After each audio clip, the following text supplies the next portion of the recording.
Hello friends, स्वागत है आपका एकेटिव फार्मा में। तो फाइनली आपको पता होगा कि human anatomy and physiology first का हम लोग स्टार्ट किए थे यूनिट 1 का। तो आज हम लोग पार्ट 1 कवर हो चुकी है, जिसमें हम लोगों ने देखा था कुछ चीज़ें। आपको दिखा देता हूँ। तो यहाँ पे देखिए, इंट्रोडक्शन ऑफ ह्यूमन एनाटॉमी हमने देखा था, ह्यूमन बॉडी का, और ह्यूमन एनाटॉमी एंड फिजियोलॉजी। फिर हमारा आता है फिजियोलॉजी। इसके बाद हम लोग यहाँ पे देखे थे स्कोप ऑफ एनाटॉमी। ये फिर हमारा आता है यहाँ पे level of structure of organism, और फिर हमारा था मॉलिकुलर केमिकल लेवल। ये सारा कुछ हम लोगों ने कवर किया था। यहाँ पे कुछ अपने ह्यूमन पार्ट्स देखे थे, ये सारा कुछ नर्वस सिस्टम वगैरह। तो इसके बाद हम लोग आज यहाँ पे स्टार्ट कर रहे हैं बेसिक लाइफ ऑफ प्रोसेस। ठीक है, बेसिक लाइफ प्रोसेस हम लोग यहाँ पे स्टार्ट कर रहे हैं। तो अगर आप मेरी फर्स्ट वीडियो नहीं देखे हैं तो जाके एकेटिव फार्मा में डली हुई है, तो आप उसको पहले फर्स्ट वीडियो लेक्चर 1 देख लीजिएगा। उसके बाद हम लोग यहाँ पे पार्ट 2 लेक्चर 2 हम लोग यहाँ पे स्टार्ट कर रहे हैं। तो आइए देखते हैं इसको। ठीक है, तो बेसिक लाइफ प्रोसेस क्या होता है इसके बारे में बात करेंगे। तो human body perform different function for its survival and growth.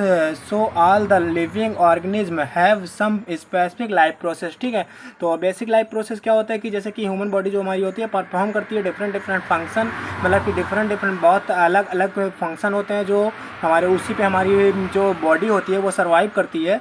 तो इसी प्रोसेस को हम ह्यूमन बेसिक, मतलब कि बेसिक लाइफ प्रोसेस बोलते हैं। ह्यूमन बॉडी की बेसिक लाइफ प्रोसेस होती है। ठीक है, तो जैसे कि यहाँ पे देख लेते हैं कौन कौन से। देखिए, मेटाबॉलिज्म हो गया, रिस्पॉन्सिवनेस। देखिए, मेटाबॉलिज्म, रिस्पॉन्सिवनेस, फिर हमारा था मूवमेंट, फिर हमारा growth, differentiation, reproduction, respiration, digestion और एक्सटीजन। ठीक है, हमारा ये सारा कुछ यहाँ पे जो हमारे टॉपिक दिए हुए हैं, इस पे हमारी जो बेसिक लाइफ प्रोसेस होती है, ह्यूमन की बेसिक लाइफ जो प्रोसेस होती है, बेसिक फंक्शन जो होते हैं वो इन पर डिपेंड करते हैं। ठीक है, तो जैसे मेटाबॉलिज्म हो गया, कोई भी खाना खाए वो मेटाबॉलिज्म होता है। फिर हमारे रिस्पॉन्सिवनेस हो गया, मूवमेंट हो गया, ग्रोथ हो गया, बॉडी का ग्रोथ हो गया। फिर हमारा होता है डिफरेंशिएशन हो गया, रिप्रोडक्शन हो गया, फिर हमारा रिस्पायरेशन हो गया, डाइजेशन हो गया, एक्सटीशन हो गया। ठीक है, एक्सटीशन मतलब कि हमारा डाइजेस्ट करने के बाद बाहर कर देना। ठीक है, ये सारा कुछ हमारा प्रोसेस हो गया। तो ये आपको पता होगा, ये हमारा बेसिक लाइफ प्रोसेस होता है। ठीक है, इसके बारे में देख लेते हैं। आइए, तो इसके बारे में क्या होता है उसको देखते हैं हम लोग।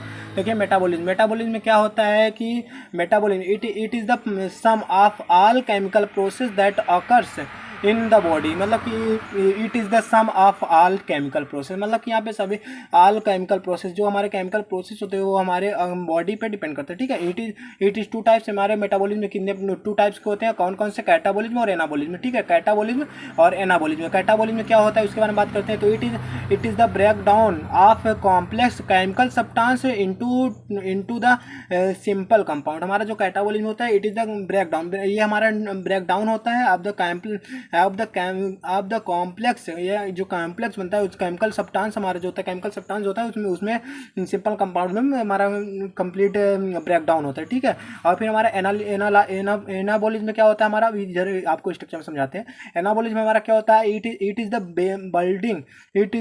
Building of the complex chemical substance from small compound. हमारा जो स्मॉल कंपाउंड होता है वो बिल्डिंग होता है कॉम्प्लेक्स, मतलब कि हमारा जो ये देखिए स्मॉल कंपाउंड हमारे, जैसे ABCD आप ले लीजिए, और ABCD देखिए कैटाबॉलिज्म हमारा जो होगा, ये कैटाबॉलिज्म यहाँ से हमारा चला कैटाबॉलिज्म, और एनाबॉलिज्म जब इधर से जुड़ के हमारा इधर आ गया तो एनाबॉलिज्म होगा। ठीक है, तो यही है हमारा पॉजिटिव जुड़ने का। ठीक है, तो हमारा यही है पूरा का पूरा कैटाबॉलिज्म और एनाबॉलिज्म। ठीक है, तो आप मेटाबॉलिज्म हमारे 2 टाइप्स होते हैं, कैटाबॉलिज्म और एनाबॉलिज्म। कैटाबॉलिज्म में क्या होता है, is the break down of the complex chemical substance is the simple compound. और एनाबॉलिज्म में क्या होता है, it is the building of complex chemical substance is the small complex. ठीक है, तो आगे हम लोग देखते हैं रिस्पॉन्सिवनेस क्या होता है इसके बारे में बात करेंगे। तो यहाँ पे देखिए, it is the ability of the body to detect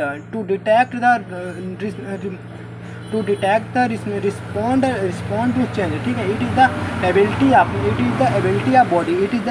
of body to detect the respond to change. यहाँ पे जो रिस्पॉन्स मिलता है, एबिलिटी हमारी बॉडी में जो रिस्पॉन्स होता है उसको चेंज किया जाता है। जैसे कोल्ड हो गया, सेंसिटिविटी, जैसे कभी कोई ठंडा वगैरह लगता है तो वहाँ पे यही सेंसिटिविटी होती है, कभी गर्मी, कभी ठंडा, कभी सारा ये सारा कुछ होता है, यही रिस्पॉन्सिवनेस होता है। फिर हमारा मूवमेंट होता है, मूवमेंट में क्या होता है, it include mention of the whole body individual organ, ठीक है, टीसी। और फिर हमारा ग्रोथ क्या होता है, ग्रोथ के बारे में बात करते हैं, it is the development of our body, हमारी जो बॉडी होती है डेवलपमेंट होता है उसका, it is the development of our body and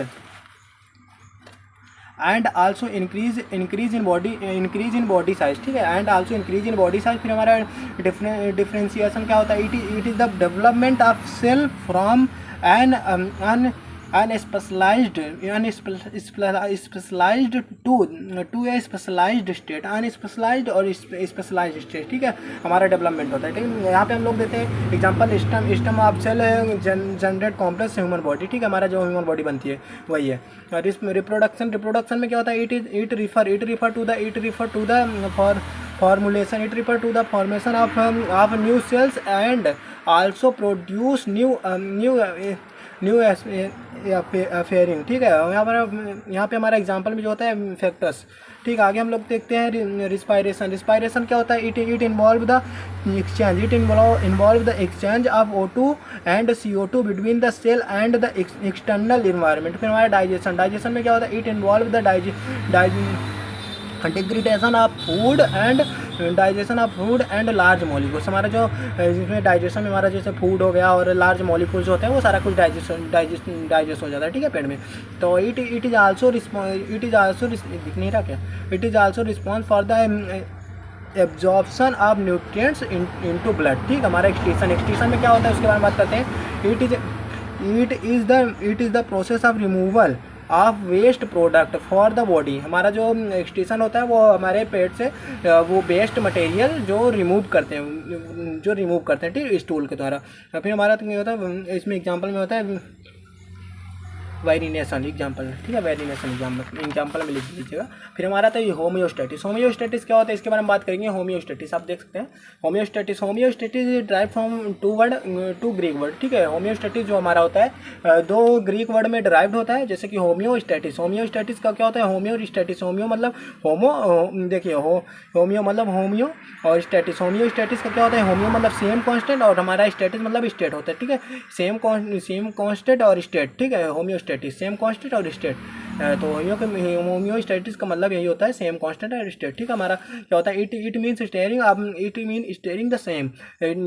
देखिए हमारा it is a condition when our internal environment is constant with respect to external environment. It is a condition that many but remain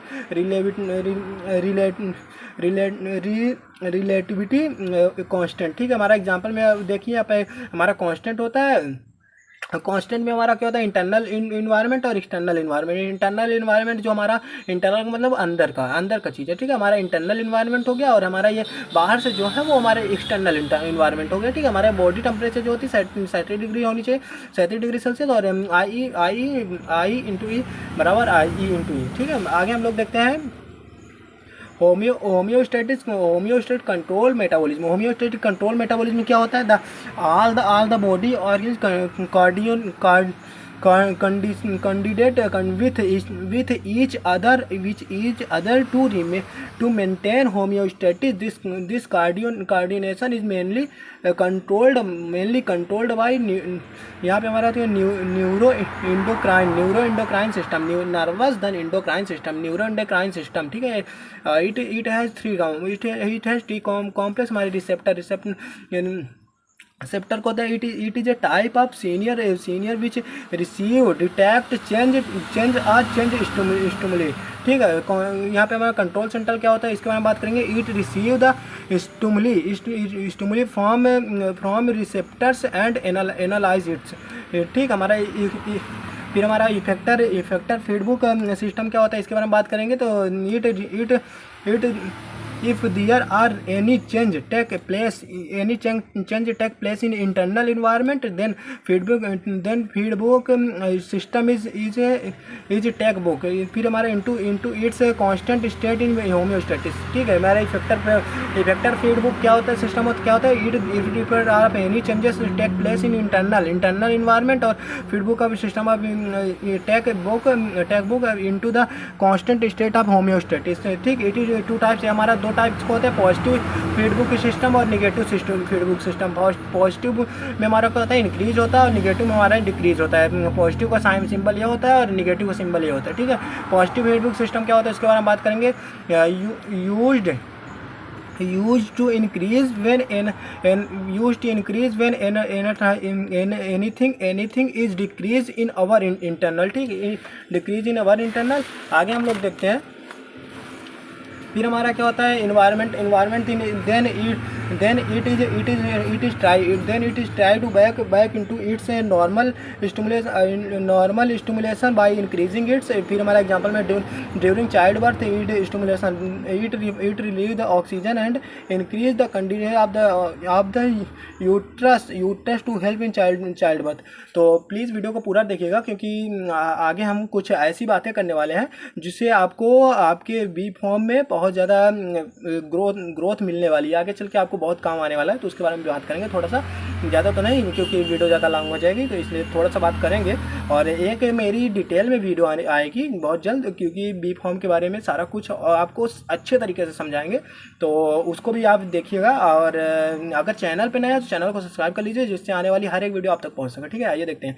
negative feedback system used to decrease when anything increases in the external or environment body, then its system is try to back into the normal condition of decrease in।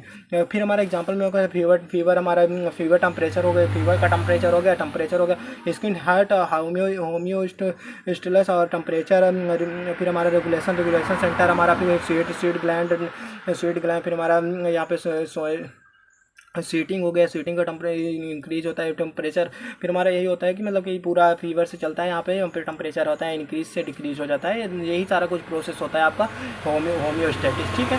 तो आगे हम लोग देखते हैं basic anatomical terminology, ठीक है। Basic anatomical terminology के बारे में बात करेंगे। It is derived into 3 groups है, यहाँ पे मतलब 3 ग्रुप्स हैं, 3 ग्रुप में उसको ड्राइव किया गया है। यहाँ पे देखिए डायरेक्शनल टर्म्स, और फिर हमारा सिक्रेशनल प्लान ऑफ द बॉडी। फिर हमारा बॉडी कैविटीज, ठीक। हमारा पहला आता है डायरेक्शनल टर्म, इसके बारे में बात करेंगे।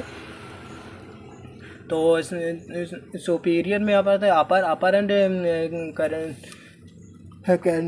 कर्नल, अपर पार्टी का, इंटीरियर में हमारा होता है लोअर पार्ट, और हमारा होता है इंटीरियर में हमारा होता है फ्रंट पार्ट, इंटीरियर एंड में हमारा फ्रंट पार्ट, और हमारा फिर पोस्टीरियर एंड में आता है बैक साइड, ठीक, बैक साइड। फिर हमारा सिक्रेशनल प्लान में क्या होता है उसके बारे में बात करेंगे। तो यहाँ पे सेक्टल प्लान में हमारा क्या होता है, divides body into left and right part.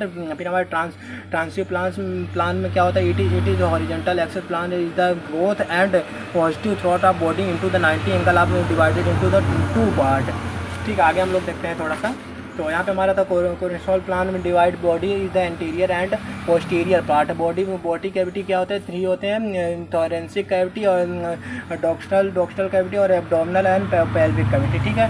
तो अभी तक अगर एकेटिव फार्मा को अभी तक सब्सक्राइब नहीं किया हो तो जल्दी से जल्दी सब्सक्राइब कर लो, क्योंकि आने वाली हर एक वीडियो जिससे आपके पास पहुँच सके।